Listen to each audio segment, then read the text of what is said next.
Deseamos continuar con las clases que ya habíamos presentado en días anteriores. El tema que estamos tratando es el espíritu de profecía y continuaremos.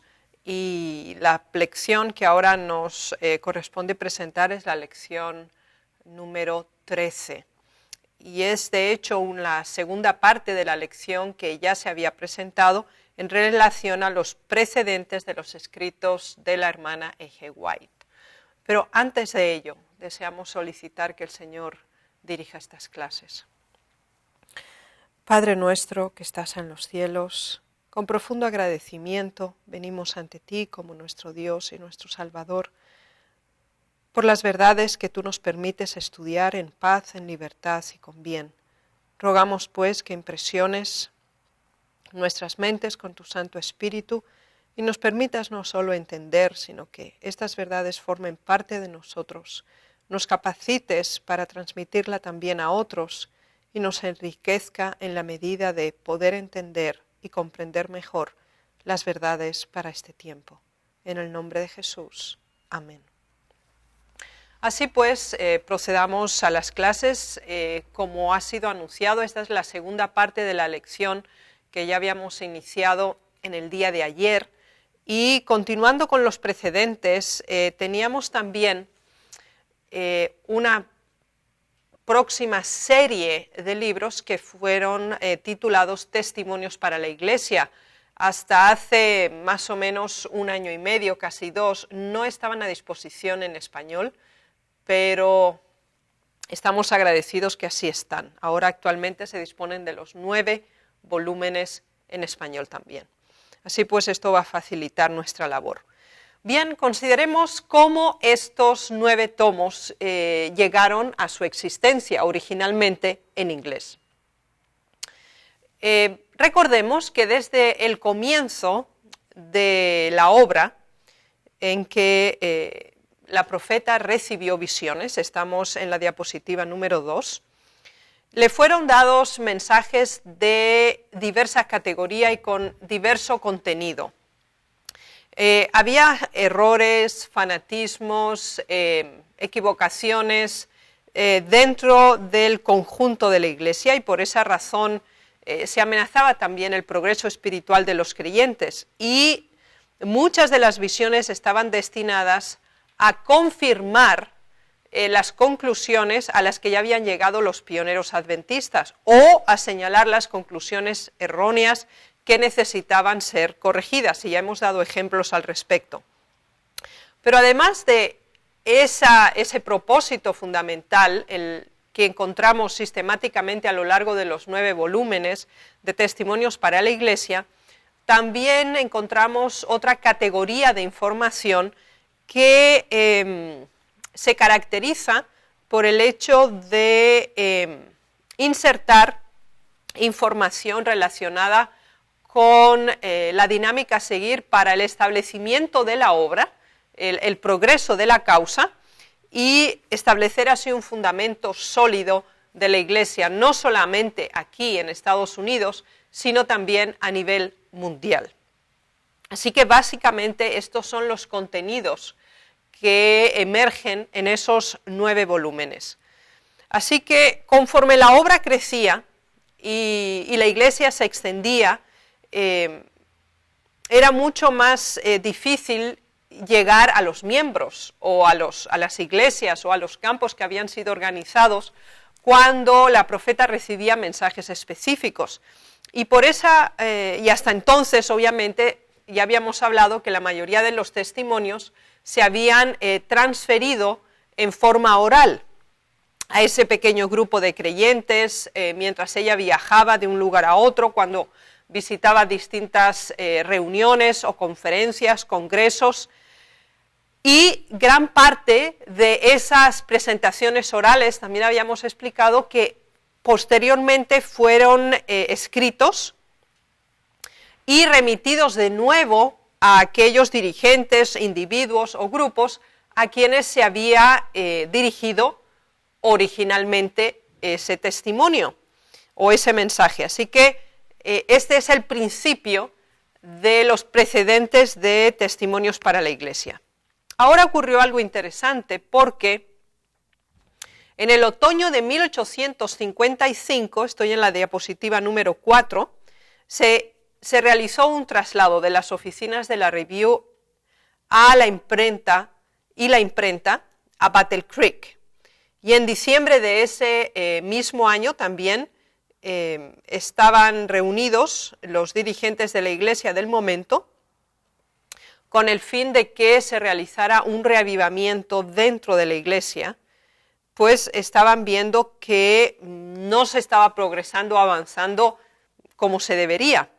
Y hacia más o menos el final de esta reunión, estamos hablando precisamente de diciembre de 1855, la hermana White recibió una visión. Y en esa visión se mencionaban algunas de las razones de la falta de progreso, de avance y ese letargo dentro de la iglesia. Y ese mensaje que se comunicó oralmente, recuerden que una de las modalidades de la visión es precisamente, ya lo habíamos comentado, que la mensajera va a dar un mensaje y en ese mismo momento se recibe la visión y ella simplemente transfiere oralmente lo que en ese mismo momento también está recibiendo. Ese fue el caso en esta visión de diciembre de 1855. Así que inmediatamente después el mensaje que había sido recibido en forma oral fue escrito y se pensó que ese mensaje debía llegar a quienes estaba dirigida. 6 de los dirigentes que estuvieron presentes durante la visión consideraron necesario que este mensaje fuera transferido a las iglesias, así pues debía ser publicada y ser transferido a cada una de las iglesias porque se consideraba que era fundamental para su progreso y de ese modo se estableció ese primer volumen número 1 de Testimonios para la Iglesia. Así que la visión primera acabamos de analizar, de 1855 en diciembre, inauguró ese primer volumen. Así que el sábado siguiente, por la tarde, se leyó este importante testimonio a los miembros de la iglesia misma en Battle Creek, y entonces se decidió que ese mensaje debía publicarse y colocarse a disposición de todo el cuerpo de creyentes. Así que el material fue preparado para la impresión y juntamente con otros testimonios que ya se habían dado, se imprimió y conformó un tratado de 16 páginas. Entonces, esas 16 páginas iniciales conformaron o precedieron lo que después se convertiría en el volumen 1 de Testimonios para la Iglesia. Y precisamente se le da ese nombre porque, recuerden, eran mensajes específicos dirigidos a individuos o a grupos de personas o a la Iglesia en su conjunto sobre temas también concretos. Vayamos ahora al volumen 2. Si el primero tenía como punto de partida diciembre de 1855, el segundo volumen tiene como partida la primavera siguiente, es decir, estamos ahora en la primavera de 1856, y se celebró un congreso anual en Battle Creek. Y precisamente en ese lugar también se revelaron nuevas verdades en relación a asuntos de importancia para el progreso de la Iglesia, la Profeta, y entonces pocos meses después se publicó también en forma de tratado o de pequeño opúsculo de 16 páginas con el título Testimonios para la Iglesia. Primero, sin embargo, apareció escrito en forma de artículo y después se dividió en 3 capítulos y entonces conformó el volumen 2 de Testimonios para la Iglesia. Así que nos damos cuenta de algo muy interesante en la evolución de los testimonios para la Iglesia.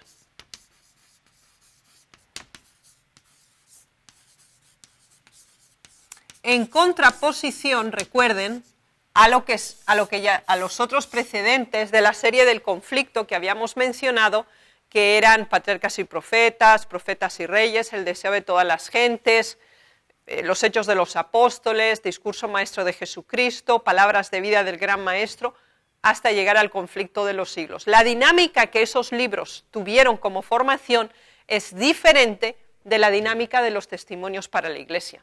Entonces, habíamos constatado que el primer aporte informativo que se había dado eran visiones directas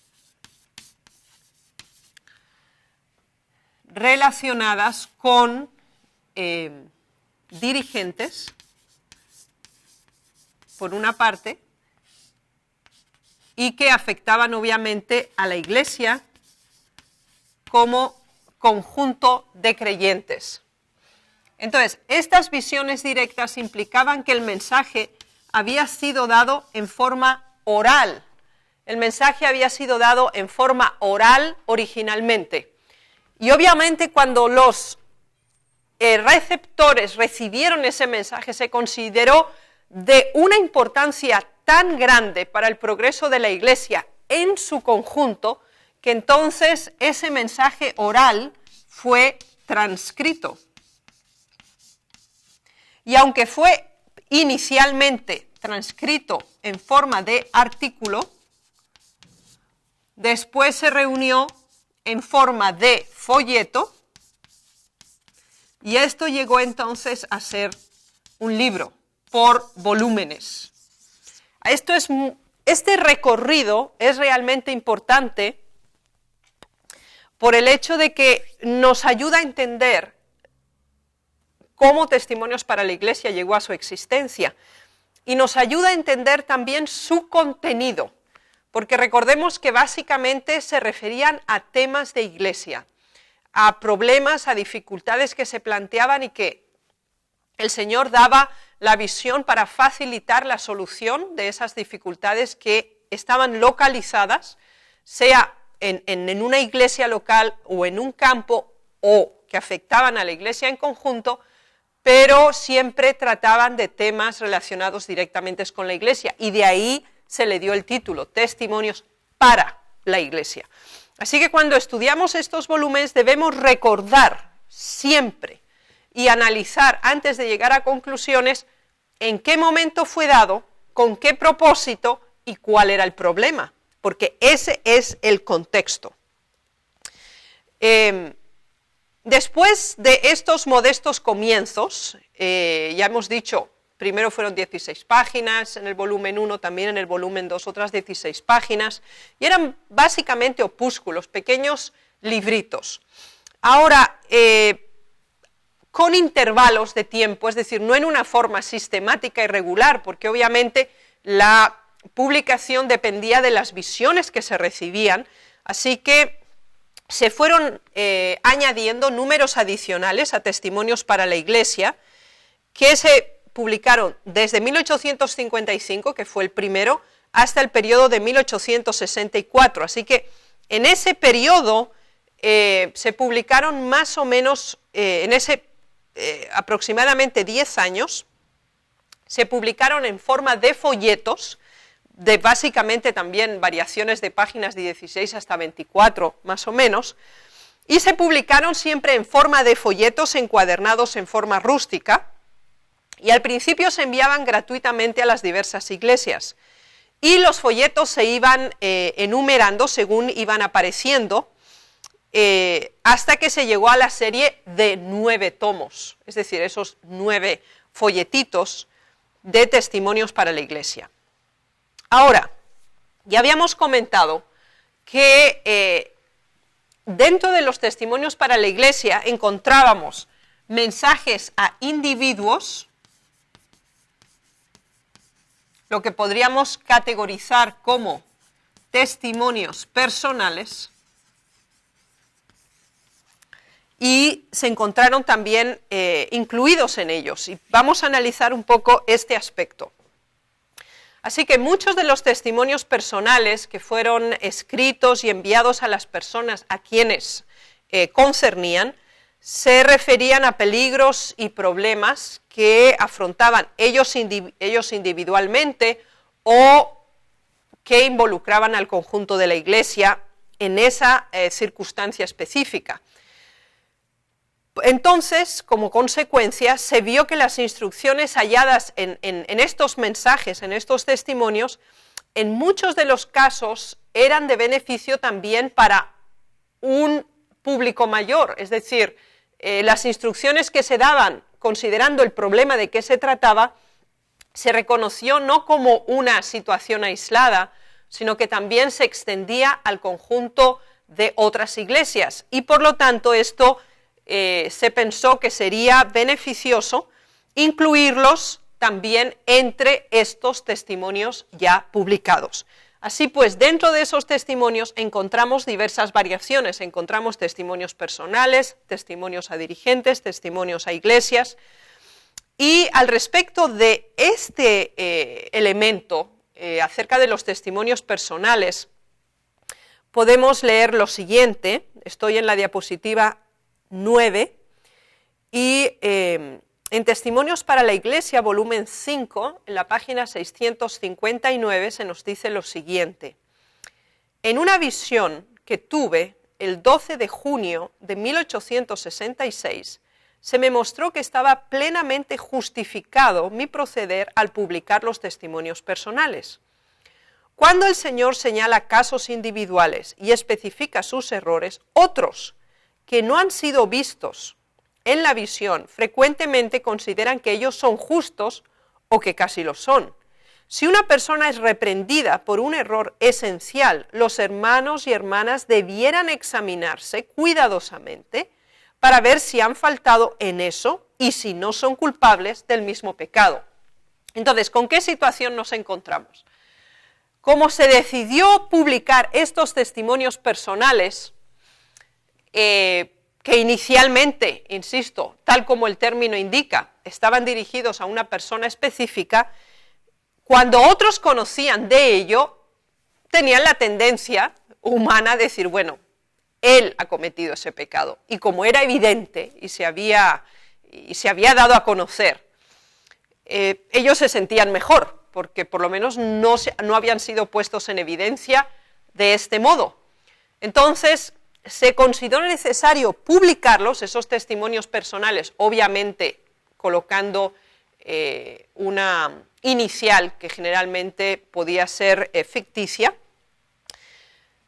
en cuanto a ese testimonio personal, con el fin de que ese pecado que se había considerado en ese individuo, lamentablemente también se encontraba en otros. Así que era necesario que otros conocieran que esa situación existía, cómo resolverla y cuál es la actitud de Dios ante esa situación. Y esa es la causa que motivó que se incluyeran entonces también testimonios personales. El testimonio para la Iglesia número 10, esto es algo interesante, que ahora actualmente no existe más como tal. Se hizo, perdón, aquí hay un error, es testimonio para la Iglesia número 1. Se hizo una reimpresión ya en nuestro tiempo actual, en 1964, y entonces se tomaron todas esas pequeñas ediciones que estaban fuera de prensa, y como se había solicitado sistemáticamente que se publicaran de nuevo, perdón, es en 1864, disculpen, aquí ha habido un error en la presentación. Estamos hablando del año 1864 y de la reimpresión de Testimonios para la Iglesia, volumen 1. Así que se hizo una reimpresión mucho más extensa, porque se reunieron la primera parte de los folletos.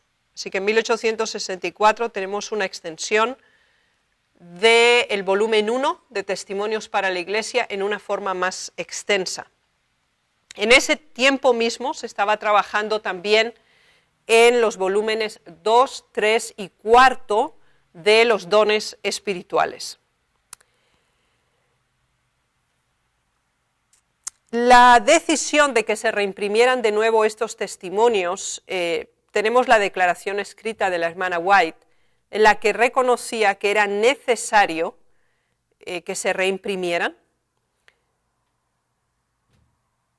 pero ella dio un matiz muy interesante. Ella consideró que al reimprimir debían seleccionarse de todo ese conjunto de testimonios, sean a grupos de dirigentes, a personas individuales o a iglesias locales o al conjunto de la iglesia, debía practicarse un criterio de selección en relación al interés y a la importancia general y al sentido práctico de este contenido. Es decir, si era algo que para entonces, en 1864, ya no era actual, no era necesario introducirlo en esa reimpresión. Lo cual llevó a omitir ciertos materiales. Veamos qué clases de asuntos se omitieron. Estoy en la diapositiva número 12. El primer asunto que se omitió eran asuntos en relación a temas locales. Así que de estos mensajes dados originalmente, ahora se hace una omisión cuando se procede a la reimpresión.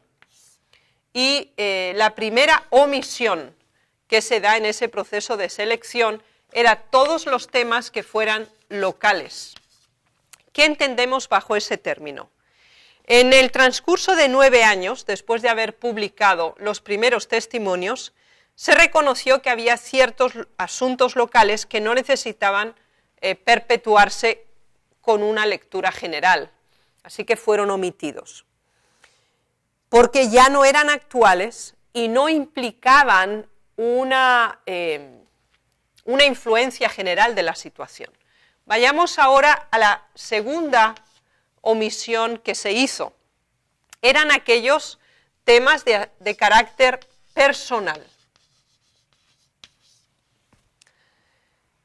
Con el transcurso del tiempo, la hermana White consideró que los mensajes específicos concernientes a personas cuyas acciones e influencia afectaban los intereses generales de la obra solo de un modo temporal, podían omitirse en las ediciones futuras destinadas a una circulación general. Así que, si era un testimonio que se había dado a un individuo, esa situación había sido resuelta y no tenía una aplicación de mayor extensión, debía ser omitido también. Y se omitieron entonces las repeticiones.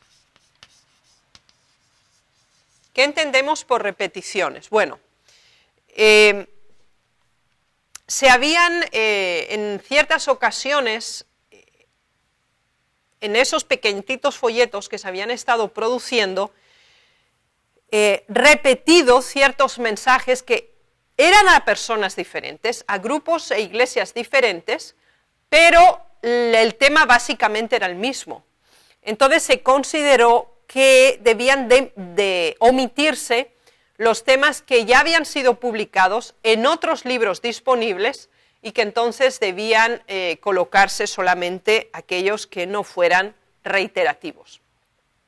Así que se siguió esa dinámica de selección en esa edición de 1864 en relación al primer volumen de Testimonios para la Iglesia.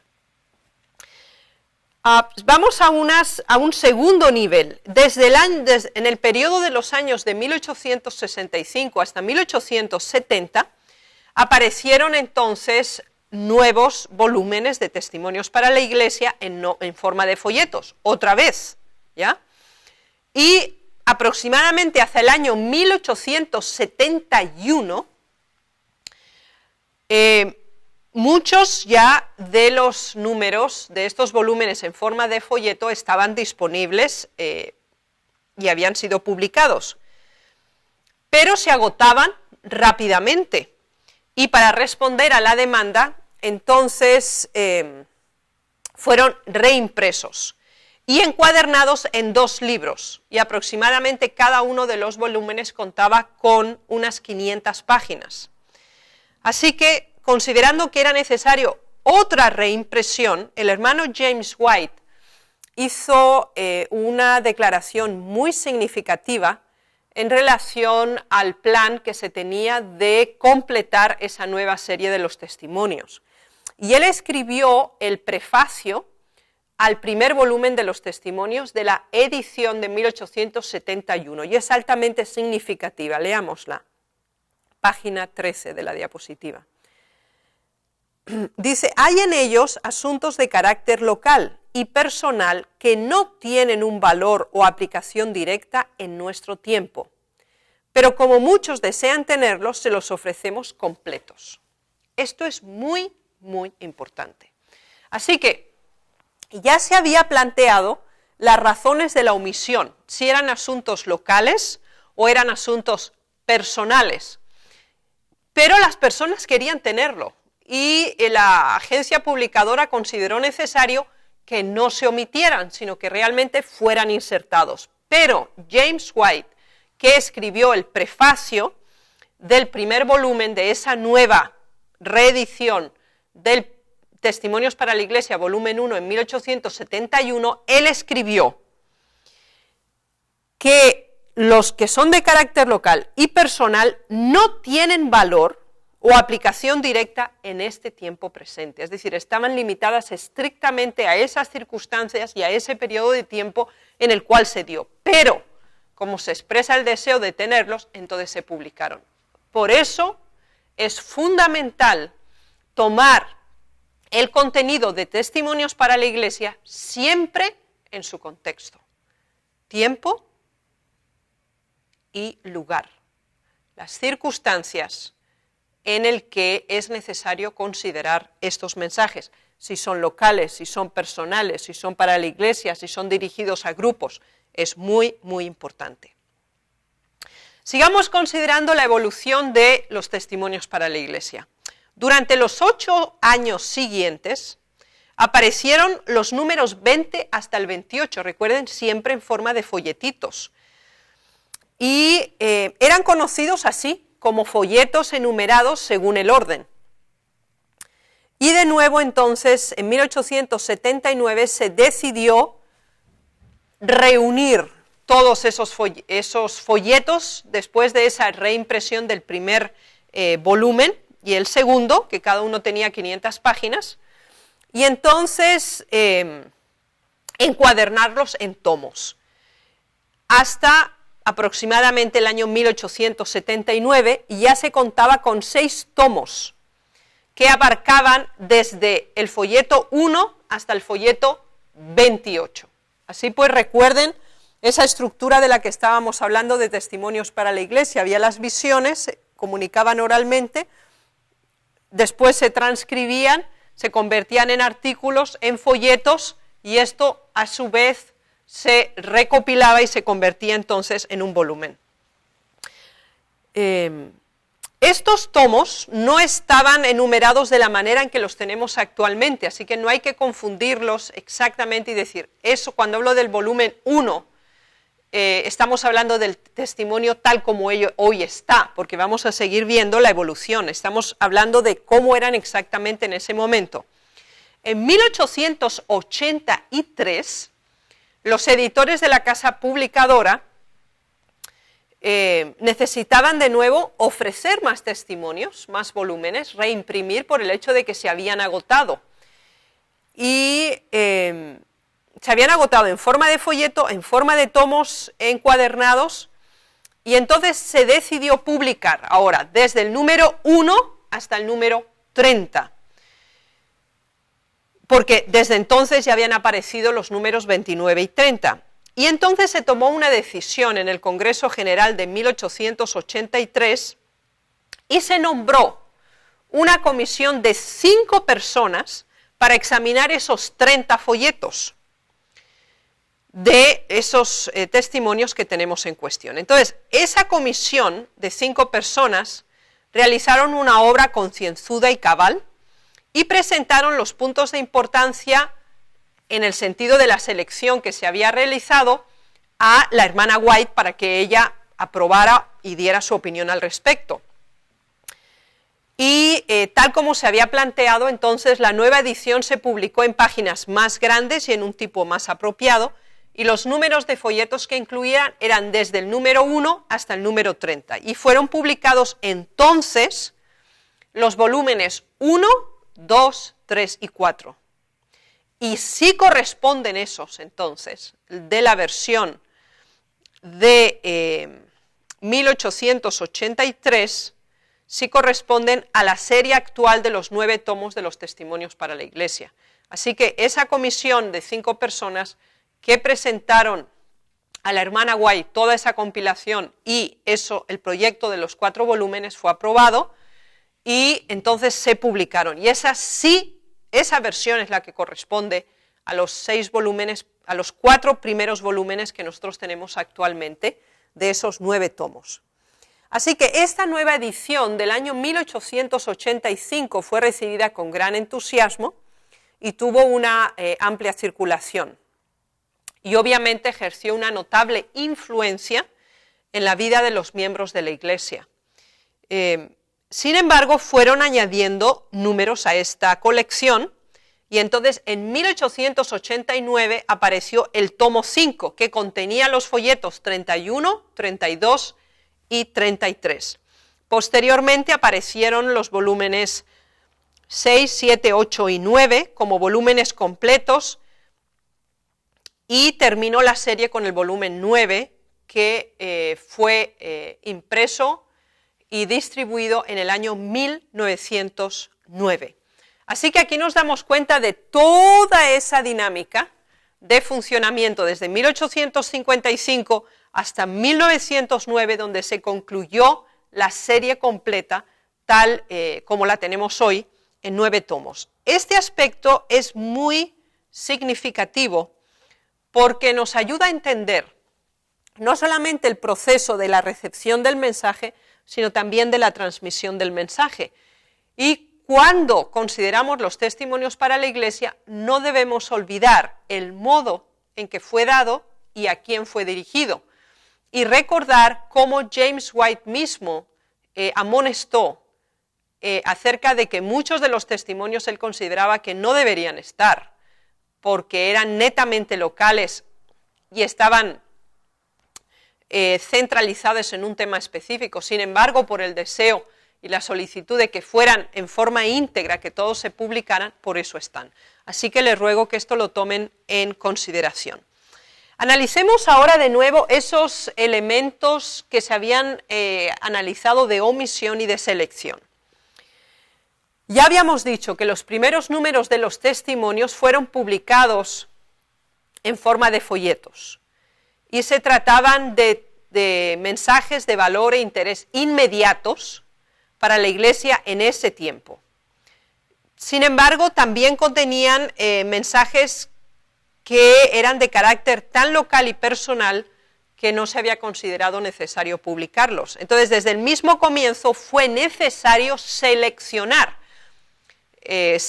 los artículos que mejor se prestaran para la circulación general, así que no todos los testimonios entonces procedieron a convertirse en testimonios publicados. Al hacer esta selección, la hermana White no siempre confió únicamente en su juicio, sino que aceptó con gusto el consejo de ministros de larga experiencia en la causa. Ya habíamos analizado que se habían escogido un grupo de 5 personas para ayudar en este trabajo. En el libro Writing and Sending Out of the Testimonies to the Church, es un libro que lamentablemente no está en español, pero se titula Al escribir y enviar los testimonios para la Iglesia. En la página 5 hay una cita muy interesante de la hermana White que nos ayuda a comprender esta dinámica de selección. Dice así, diapositiva número 18, se requiere mucha sabiduría y sólido juicio, aguzado por el Espíritu de Dios para saber el tiempo y la manera conveniente de presentar las instrucciones recibidas.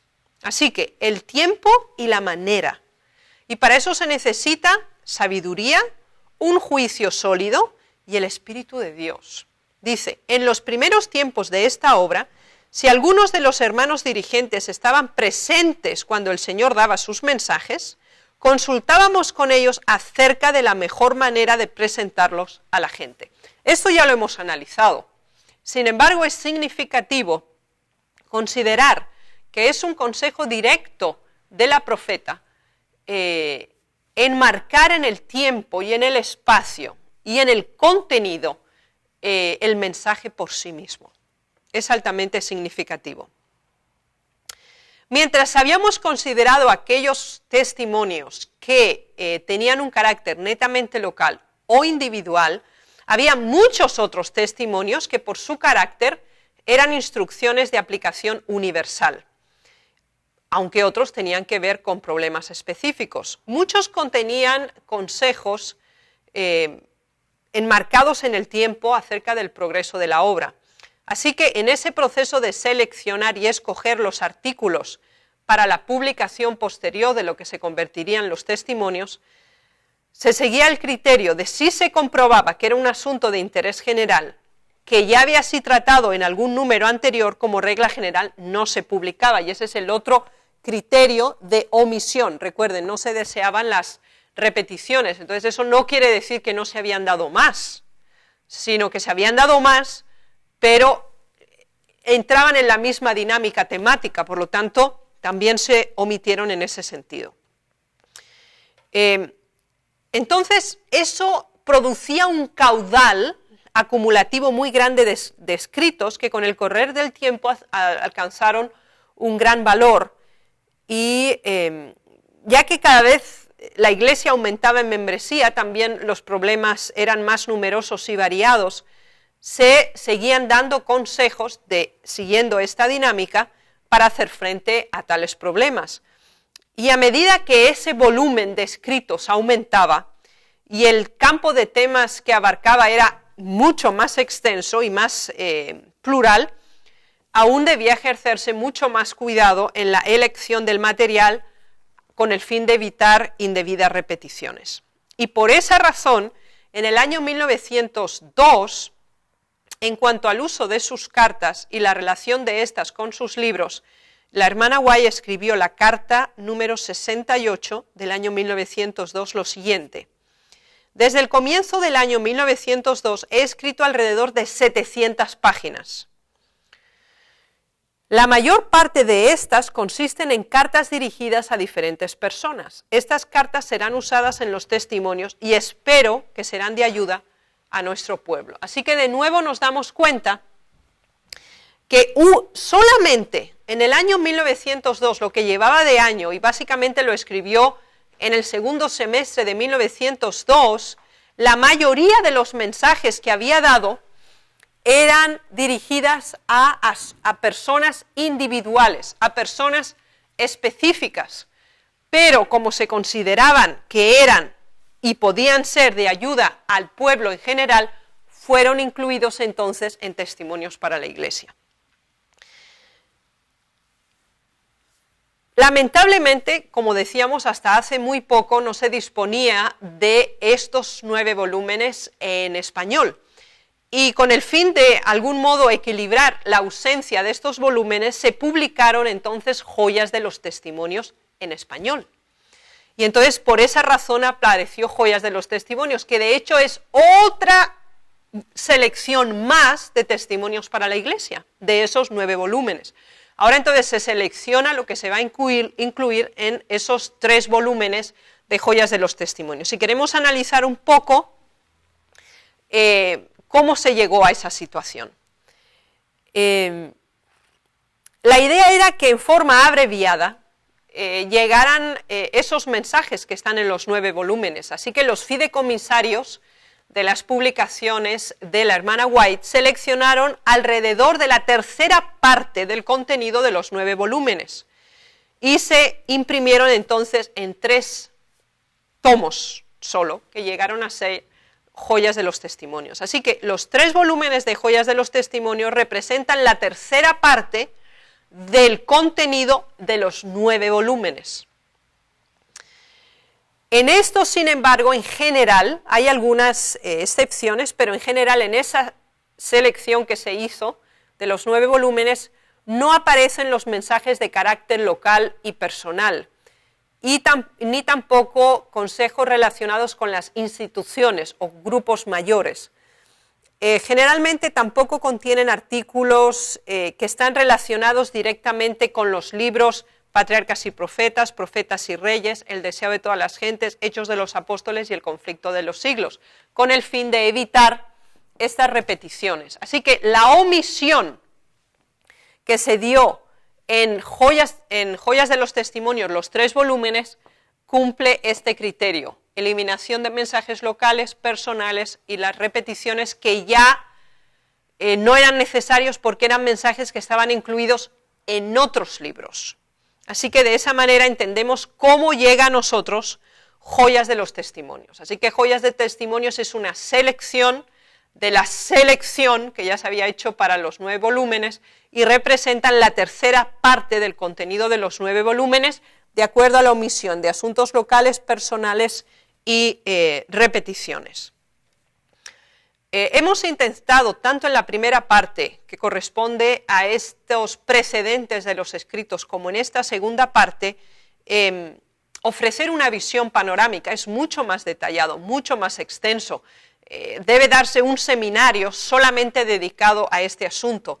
Lo que sí intentamos es que tengan una idea general de la dinámica que se siguió y comprender que los libros que actualmente están en nuestro poder tuvieron una evolución y cómo llegaron a su existencia en el modo en que existen hoy nos van a ayudar a comprender mejor su contenido y ser capaces de priorizar y categorizar los contenidos de acuerdo a cómo sus precedentes los convirtieron en los libros que son actualmente.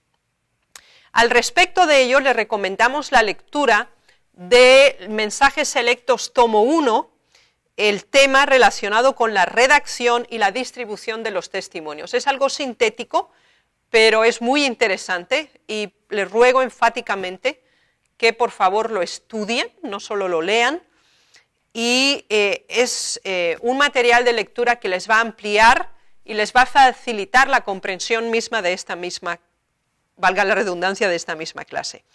También por favor den lectura a las páginas 76 hasta 80 del libro El Espíritu de Profecía. Además de estas lecturas, deben realizar una labor escrita y al respecto deben realizar lo siguiente. Acerca de los libros que están mencionados en esta lección, que son estrictamente los 9 volúmenes de testimonios para la Iglesia y los 3 volúmenes de Joyas de los Testimonios, deben resumir el origen, el contenido y el desarrollo de estas 2 series, una de 9 volúmenes y otra de 3 volúmenes, y hacer un resumen, tomar Testimonios para la Iglesia, volumen 1, cuál es su origen, cuándo empezó, cuál es su contenido y cómo se llegó a ese contenido, cuándo se llegó a la versión final. Y lo tienen que hacer sobre cada uno de los 9 volúmenes de la serie de Testimonios para la Iglesia, y también lo deben hacer con Joyas de los Testimonios los 3 tomos, la serie de 3 volúmenes. Y cuando vean ese trabajo terminado, van a tener una panorámica excelente para comprender y categorizar correctamente los contenidos. Así que les recomiendo que hagan como una especie de fichas de trabajo.